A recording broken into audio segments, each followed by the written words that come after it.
come on, fool. Good, eh? Hey, fool, out! Don't you know what road rage is? Y'all remember when Shia LeBeouf was a sick-ass fool with the Nike Cortez's Loc sunglasses, and everyone not in the Barrio was accusing him of brownface, even though everyone in the Barrio was okay with it because that's the homie Shia? Quality is what it's gotta be, and my philosophy is much farther than what your eyes can see. Come on, fool. So what was all of that for again? Oh yeah, a movie. So how was the film? I don't know, I just got here. Well, let's dig into it. The movie starts off with the main character David and his wife Alexis waking up from bed, kissing and all, acting like they don't have stank ass morning breath. I don't know why, but I really hate this cliche in films. Alexis is worrying because she had a dream where she wasn't able to save her kids from drowning and how it all felt so real. But yeah, this is just foreshadowing for the plot. Later, they go down for breakfast and that Mexican ass thing happens when they're cooking chile and the alarm goes off while everyone is dying. Fix the alarm. Then fix it, do what it does. It's not smoking here. Open up the window. Hold on, man. Take the battery out. That's Mexican as hell. 10 out of 10 authenticity. Sorry, no tortilla. David then goes to the office where his ratchet ass cousin, who's a really bad worker, is there just being a bum. You were supposed to open up an hour ago, Lupe. This is a business. You've heard that word before, right? Damn, bro. Real talk, stop with the diversity hire if it's costing you money. Why the f is the cash register unlocked, Lupe? What? Okay, it took a couple 20s, all right? I'll get you back payday.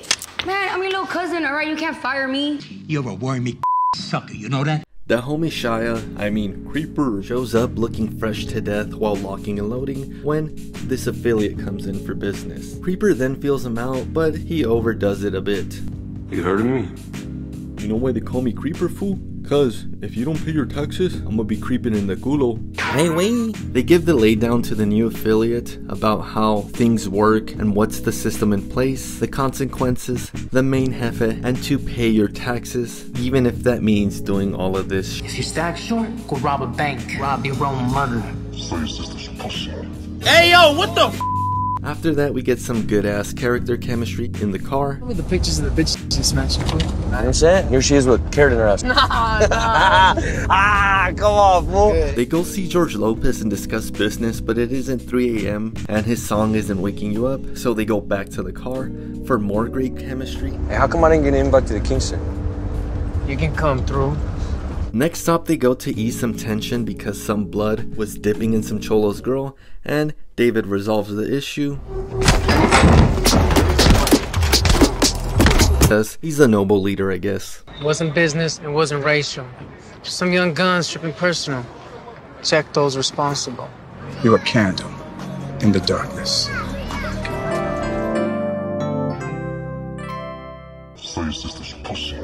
On the way back, his wife calls because there's an issue with the sister or the daughter's quince dress, and he does that nasty stuff where he gets what he wants because he's corrupt and scares off the innocent civilians trying to buy that same dress.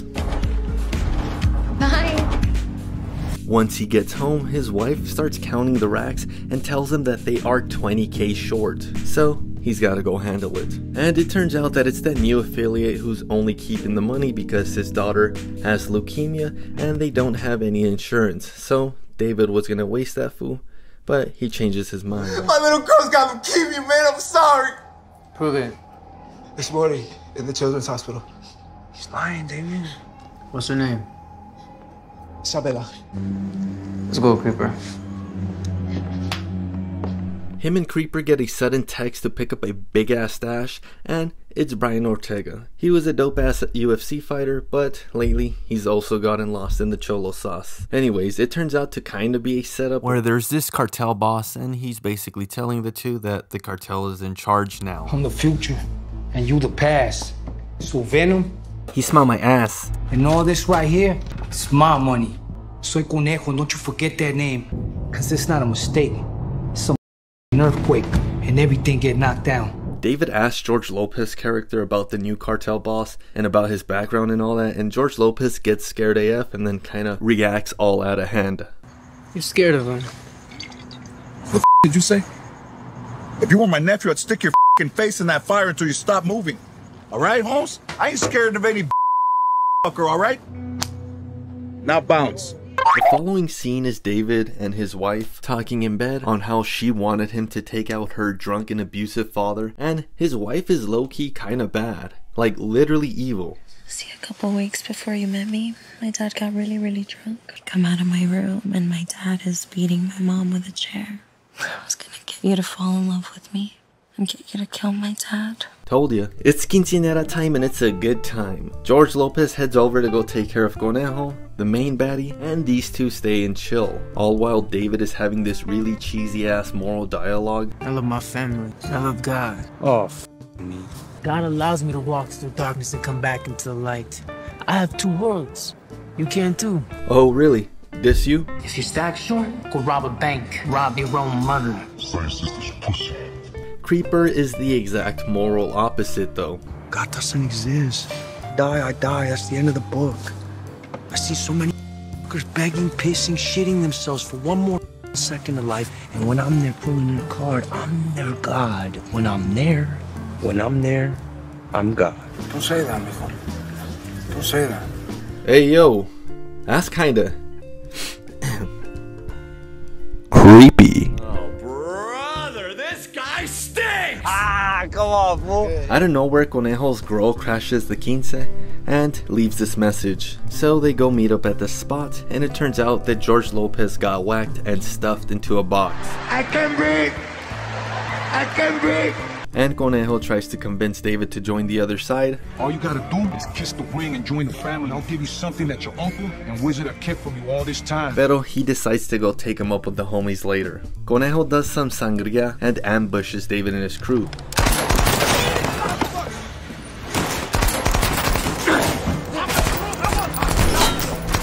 Boy, did you really just use that whack-ass generic green screen muzzle flash for $1 million movie?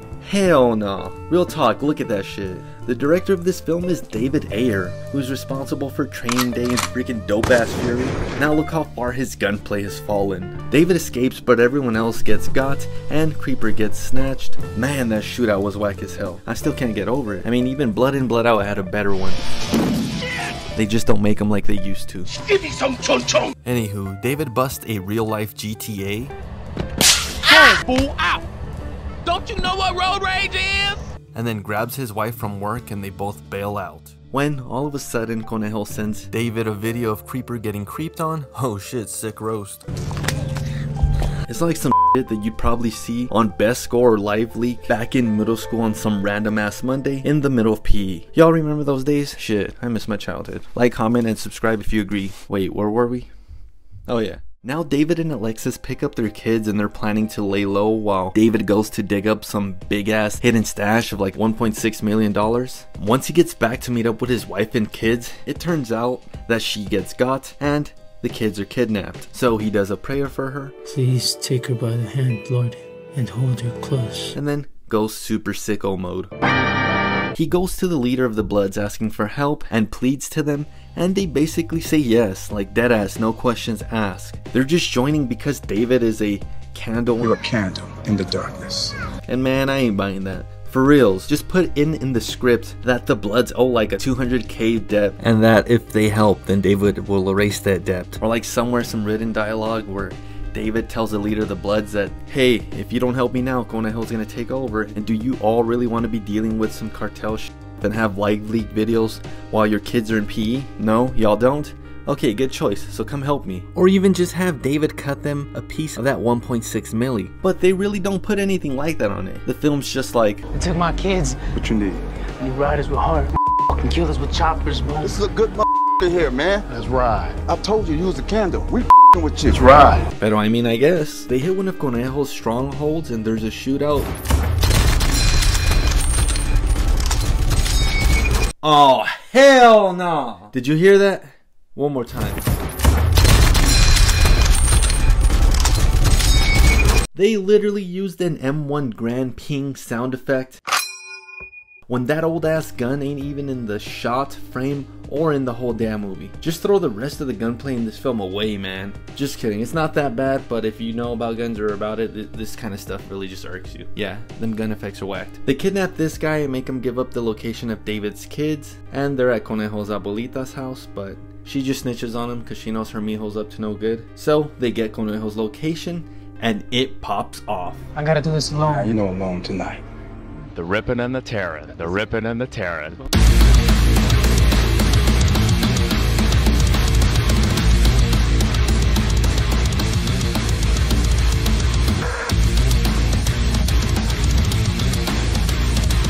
David hits Conejo with that one magical technique / move that lets him win. You crossed this!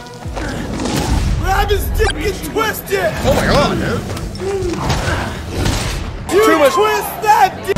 Twist his dick! So he hits Conejo with that old dick twister because he's a candle in the dark. Oh, dick twist!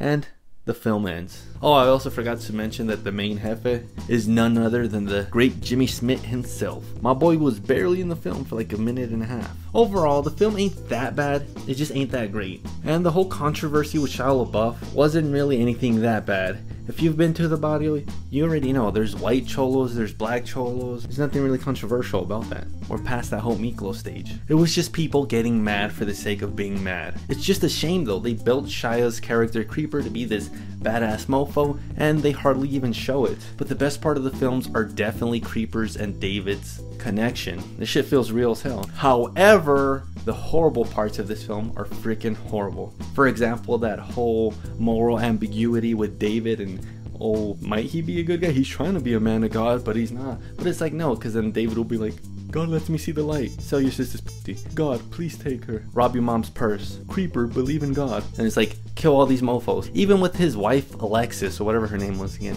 She's like, oh my God, David, I can't believe this is happening, really. When in the scene prior, she's literally counting and laundering dirty drug / blood money. And then out of nowhere, she's just like, I can't believe it, David. Oh my God, I was gonna get you to kill my dad, but oh, I can't believe this is happening to us, Conejo. So those are the horrible parts, but the parts with Shia were real good. It's just a shame that Creeper got creeped on. Ha. Ah, come on, fool. Overall, The Tax Collector is a 6.5 out of 10 orales, with one Padre Nuestro for that cheesy moral dialogue. God allows me to walk through darkness and come back into the light. Also, last minute afterthoughts, some of the cuts are really whack as hell, and that gunplay is ass. Don't forget about it. If you enjoyed the video, please make sure to like, comment, and subscribe, and don't forget to pay your taxes.